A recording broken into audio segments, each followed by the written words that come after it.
Right, Cricbuzz Comm Box in what's been an extraordinary 10 overs. India won the toss, put the West Indies in, and right from the beginning, everything's gone India's way. 5 wickets in the first power play, then a bit of a crawl, 45 for 5 in 10 overs. He just had to pick up the ball and take wickets. Other Saini was excellent, 2 for 7. Bhuvneshwar Kumar picked up a wicket. Was it because of dampness in the surface? Was it that the Indian bowlers were too clever? The wicket certainly helped for sure. I would say it was a combination.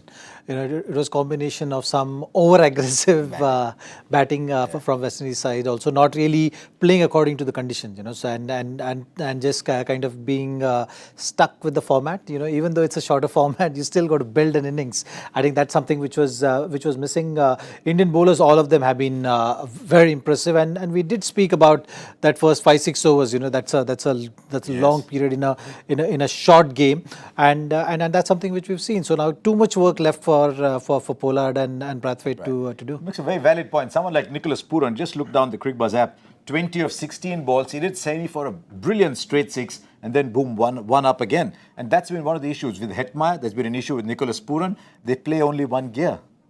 Yeah, so that's the disadvantage of having a power hitting heavy batting lineup. So that's something which we've often seen. Like it's either one of those really high scoring ones where 200 plus is possible on a good track, or you see these kind of scores as well. When there is a lot of requirement of skill. So we did mention the fact that the number of balls faced, I think on an average, by power hitters, if they are on the higher side, that has a really great impact on the runs scored.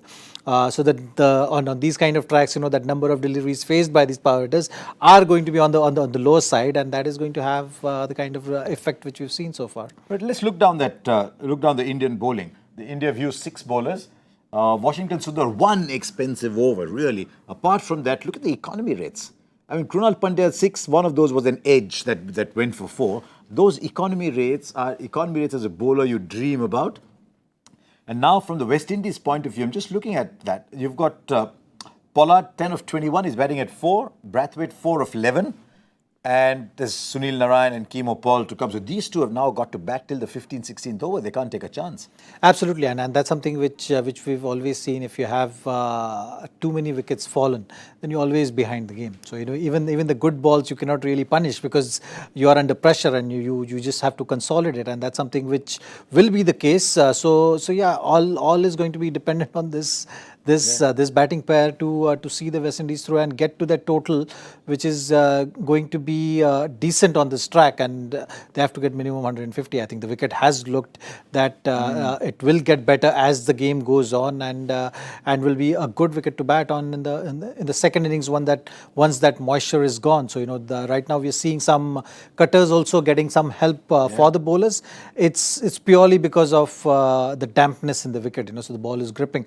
That will go away. I think the slow ones will not be as effective as we've seen so far in the game, and that's something which West Indies will have to keep in mind to in spite of this situation, look to get to that total which is going to give them some kind of chance. Because in the 11th over, they're 45 for 4. The 150 that Zach talked about means in the back 9, they've got to get about 100 runs in the back 9. Even if they get to 130, they've got to get about 80 in the back 9. Which is daunting. So we'll wait and see what they go. We'll be back, of course, with the two of us. Akash Chopra will join us when we get back into our studio at the end of the West Indies innings.